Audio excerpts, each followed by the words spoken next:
வணக்கம் நண்பர்களே. அ இப்போ பார்த்தீங்கன்னா, ஈரோடு கிழக்கு தேர்தல்ல போன தடவை பட்டியல் அடைச்சு வச்சு ஓட்டு வாங்கினாங்க. இப்ப என்னன்னா, அதே மாரி தான் திருப்பி பண்ணுவானுன்றதுல சொன்னார் 2 நாள். ஆனா, இப்போ அதிமுகவும் நிக்கல. பாஜக இப்ப அண்ணாமலை சொல்லிட்டாரு. நிக்க போறதில்ல. 26 தான் களம்னு. அத முன்னாடி வீடியோ போட்டுருப்பாரு. அதனால தான் போற இடமெல்லாம் இவங்களுக்கு கண்ணி வெடி வைக்கிற மாரி அங்கங்க போய், அந்த பிரச்சனையெல்லாம் மக்கள் பிரச்சனைய கையில எடுக்குறாரு. இதில போய் அ என்னன்னா, அவங்க திருப்பி என்ன பண்ணுவான், பூரா கண்காணிச்சுட்டு இதில வேஸ்ட் பண்ணிட்டு இருக்கிறதுக்கு புறக்கணிச்சதில என்ன ஆகுது? இல்ல நிறுத்துறாங்களா? நடைபெறுதான்னு பார்ப்போம். இல்ல அட்லீஸ்ட் சீமான் நிக்கும்போது எப்படி ஆகுதுன்னு பார்ப்போம். ஏதோ ஒரு ஆசிட் டெஸ்ட் வச்சிருப்பாங்க. அப்போ அதிமுகவும் நிக்கல. அ இந்த பக்கம் பாஜகலயும் யாரும் நிக்கல. இது எப்படி இப்போ தேர்தல் நடக்குதுன்னு பார்ப்போம். தேர்தல் நடந்து பேப்பர் வர்றது வேற விஷயம். எப்படி இது மக்கள் எண்ணுறாங்க? ஏன்னா இப்ப பாருங்க ஓட்டு இப்ப ரூ. 1000 பொங்கல் குடுக்கல. ஏன்னா அதனால அது இன்ட்ரெஸ்ட் இல்லாம மக்கள் அது போய் போராடல. வாங்கலான்ற மாரியும் பேப்பர் நியூஸ்ல போடுறாங்க. அடுத்தாப்புல எலெக்ஷன் டைம்ல சேர்த்து தரோம். அது தெரிஞ்ச விஷயம். ஆனா இதுக்கு காசு இல்ல. மொத்தம் 1,00,000 கோடி கடன் வாங்குறதுக்குலாம் இருக்குன்னு அண்ணாமலை சொன்ன மாரி. அதெல்லாம் எங்க போகுதுன்னு கேட்டிருக்காரு 1. இப்ப இந்த அடுத்து பார்த்தீங்கன்னா, இந்த ஞானசேகர் வந்து அது ஒரு சார் இல்லையாம். முன்னாடி வீடியோ போட்டிருக்கோம். 2 பேராம். 2 பேரு. அது வந்து இப்போ அது எப்படியாவது மடம் மாத்தணும்னு பார்த்து தான் இந்த சீமான், பெரியார் பிரச்சனை எதையோ ஒண்ணு மாத்த பார்த்தாங்க. அது முடியல. ஆளுநர் கையில எடுத்துட்டாரு. ஆளுநர் சிறுபிள்ளைத்தனம்னு சொல்லி சொன்னார் ஸ்டாலின். அ அவர் வந்து இப்போ பதிலடி குடுத்துட்டாரு. இந்த மாரி உங்களுடைய இந்த மாரி கீழ்த்தரமான இது மாரி தான ஆணவமா பண்றீங்க. சொல்லியும் பண்ணலைல ஜனகணமன பாடுறது. அந்த மாரி சொல்லிட்டாரு. சரி அது இருக்கிற முடியும் தானே. அப்புறம் ஆட்சியில இருக்கிற முடியும். ரைட்டு. அந்த மாரி இருக்கும்போது இப்போ அவரு மத்திய உளவுத்துறை அந்த மாரியெல்லாம் வச்சு கூடி இங்கே உள்ள போலீஸ் நேர்மையானவங்க எடுத்து சொல்லுவாங்க இல்லையா? பார்க்கும்போது அங்க வந்து அந்த ஒரு அவன் 2, 3 பொண்டாட்டி ரவுடி.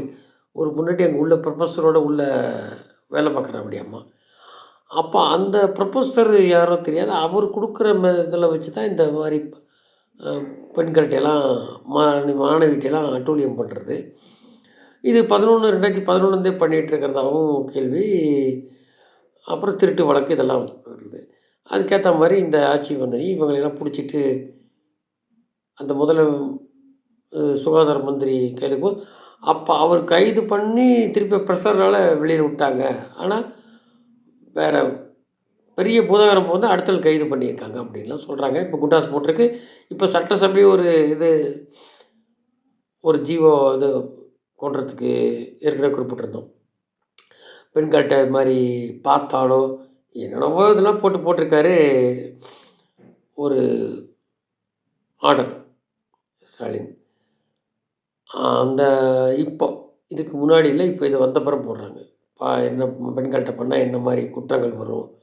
அப்படிங்கிறத இது பண்றாரு. ஸோ இதில வந்து 2 பேருமே ஸ்டாலின் அவரு சம்மந்தப்பட்டு தான் சொல்றாங்க. அவன் என்ன அவன் நெருக்கம். ஒருத்தர் மாசு பண்ணியிருக்காரு. இன்னொருத்தர் வந்து சீனிவாசன் ஒருத்தர். அப்ப யார காப்பாத்துறதுக்கு என்னை பொறுத்தவரை இவரு வந்து டைரக்ட்டா கட்சியில இருந்துமே இல்லன்னு தான் சொல்றாங்க. கோர்ட் வருஷமா இருக்காரு ஞானசேகரன்னு. ஸோ இது பூராமே சென்ட்ரல் கையில எடுத்துருவாங்க. ஏற்கனவே கூப்பிட்டுருந்தோம். ஒரு 6 மாசம் ஆகும்போது தெரியணும். அதுக்கு முன்னாடியே சரி தெரிஞ்சாலும் சொன்னாலும் பண்ணலாம். இதுக்கிடையில போலீஸ் அவர் வேற ஃப்ளைட் மோடுன்னு சொல்லிட்டாரு. அப்ப நீதிமன்றமே கூட்டு வச்சாங்க. எப்படி அ இது முடியறதுக்கு முன்னாடியே அந்த மாரி சொல்றீங்கன்ட்டு, அது முன்னாடி எஃப்ஐஆர வெளியில விட்டது.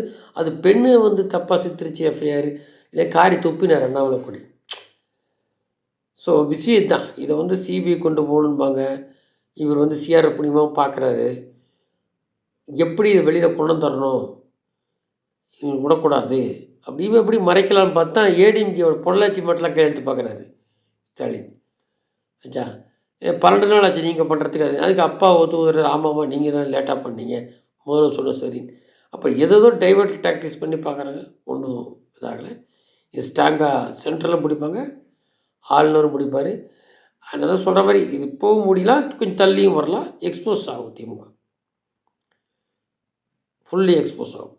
அது என்ன கட்சி என்ன ஒண்ணும் இல்ல. ஸ்ரீரங்கம் உதாரணம் குறிப்பிட்டிருக்கோம் போன வீடியோல. அந்த அமைச்சரு. அதாவது பொதுவாக எல்லாரோடையும் சேர்ந்து தான் பார்க்கணும். நீ நானுன்னு யாரும் உயர்த்தாலும் கிடையாது. ஆனால் மாறா நைட்லேருந்து உட்காந்து பணம் கொடுத்தோன்னு விட்டுட்டு ஓவர் டேக் பண்ணி போகிறோம் அமைச்சர்னா இதுதான். ஸோ இது இப்படித்தான் ஆட்சி லட்சணம் இருக்கும். இதில் வலுவாக மாட்டியிருக்க சிக்கியிருக்கானுங்க. இது ரைட் ஹேண்ட் ஆட்கள் தான். அது இன்னும் மறைக்க முடியாது. ஒரு உழுக்கு உலுக்கி போகுது. இப்போ ஈரோடு தேர்தல் நிற்கலை. அவன் தனியாக களமாடுறான். என்ன ஏது என்ன ஸ்ட்ராட்டஜின்னு பார்க்கணும். பார்க்கலாம். 5ஆம் தேதி தானே இடைத்தேர்தல். ஸோ இவங்களுக்கு பூனைக்கு மணி கட்டுற மாதிரி ஒரு லகான் இழுத்தா தான் சரிப்படும். அதுதான் சென்ட்ரலில் பண்ணுவாங்க. பார்ப்போம்.